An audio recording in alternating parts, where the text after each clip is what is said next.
thank you very much for your time. Now, let me hear from yourself. Were you in any way arrested during the weekend while you were in the UK?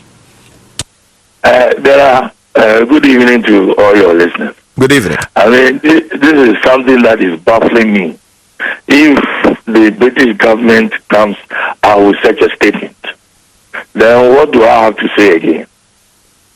What I have to say again is that I boarded a BA flight from Kotoka International Airport to London. Saturday at 10:55, we flew from Ghana. We arrived in London at 6:30 a.m. I went through all the normal aviation procedures and then sat at the American Airline lounge, had my breakfast, called home, spoke to my family, my wife and kids. 9:30, we were called to board the plane flying to America. That is American Airlines flight AA51. I boarded. I arrived at Dallas around about 4:30 Ghana time. And when I was checking in at my hotel, Western Galleria Hotel, Dallas, it was there that I received a call, and it was from my brother Ibrahim Mama. And I thought it was a normal call, so I was even telling him or asking that what's up. And he said, "Where are you?" I said, "I'm in Dallas."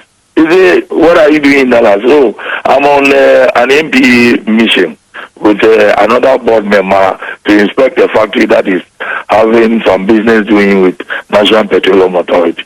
He said, "Look, do you know what is happening?" I said, "What is happening?" And he said, "Look, go to the social media. You will see a lot of publications about you. They say you've been busted in Heathrow Airport. You are now under arrest." I said, "Wow."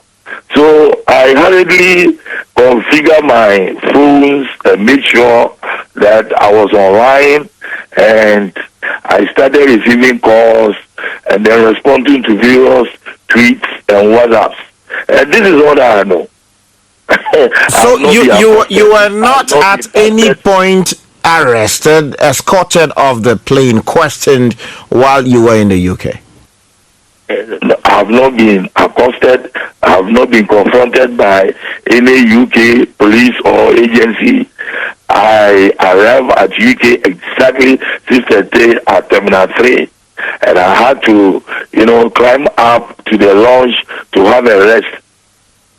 Nobody accosted me. I have not been busted.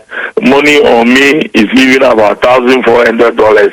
And I wonder how this story was so much manufactured in such a manner that it went viral on social media. Okay, now let me understand something.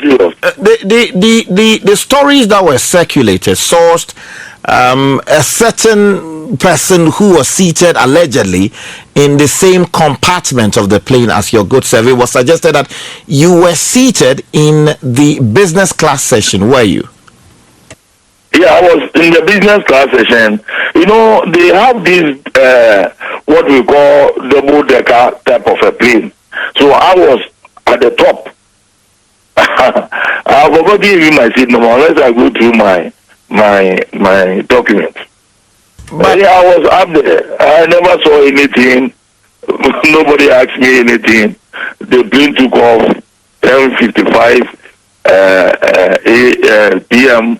We arrived at Heathrow Airport at 6:30. Nothing happened. I went through as a normal passenger. So I'm even surprised to hear this. Okay, but I mean, taxpayers will want to know, what was Allotey Jacobs doing in a business class compartment of a plane? I have been chosen by my board with one other board member, Mrs. Clotilde Abonato, a former chief state attorney, to visit the USA on an invitation of a company called Authentics that has dealings with the National Petroleum Authority. And for that reason, as I'm speaking now, I'm in Dallas. Yeah, but what is your competence in the area of petroleum to have informed this decision? Why do you ask me such a question? Because Why do you ask me? Because I'm a journalist and I'm seeking the information. The question you're asking is unnecessary. Oh, really? You will get me peace up if you ask me such question. You will get me peace up. You don't ask me such question. Well, I'm not. Hello, sir. I am asking directly. I mean, look, Dela, go directly to the issue. You don't ask me. I mean, this is a stupid question. Well, I don't mind. Regardless of how you call it, I still insist that, given the fact that Ghanaians are listening to you, question. It is. What you're asking me is absolutely stupid.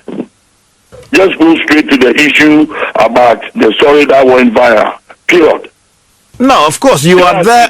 You are there on the ticket or on the funding of the Ghanaian people, and I'm asking that.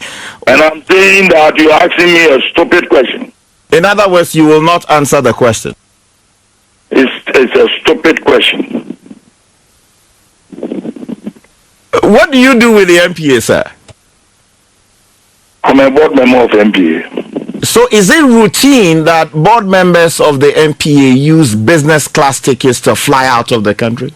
Go and ask the boss who employed you at City FM.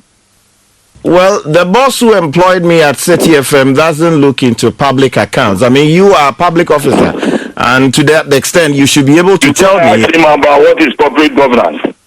What goes into corporate governance? How are people treated at such level? Okay.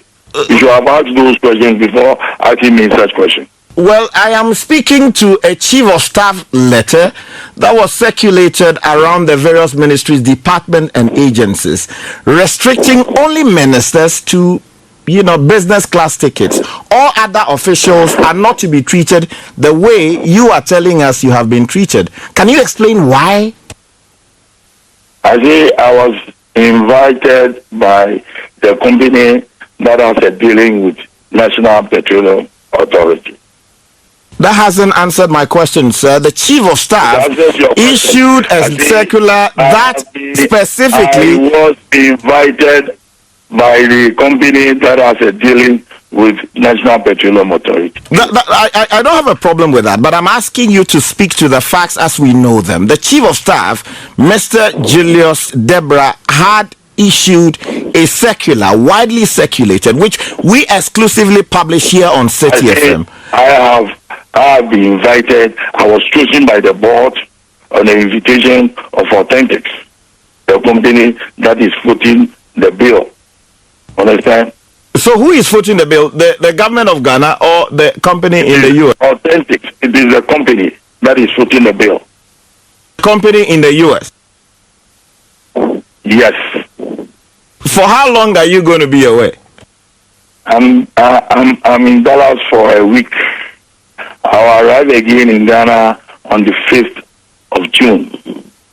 And you're living inside the Western Galleria Hotel? Yes. Let me understand one quick thing. Yes, let's assume for a moment that it is the company in the US that is footing the bill. Don't you still consider it a clear case of defiance against what the Chief of Staff's office had directed when you accepted to go with the offer from the US folks? Do you want me to be in a trotro to Dallas? Is that what you are implying? That I should be in a trotro to Dallas?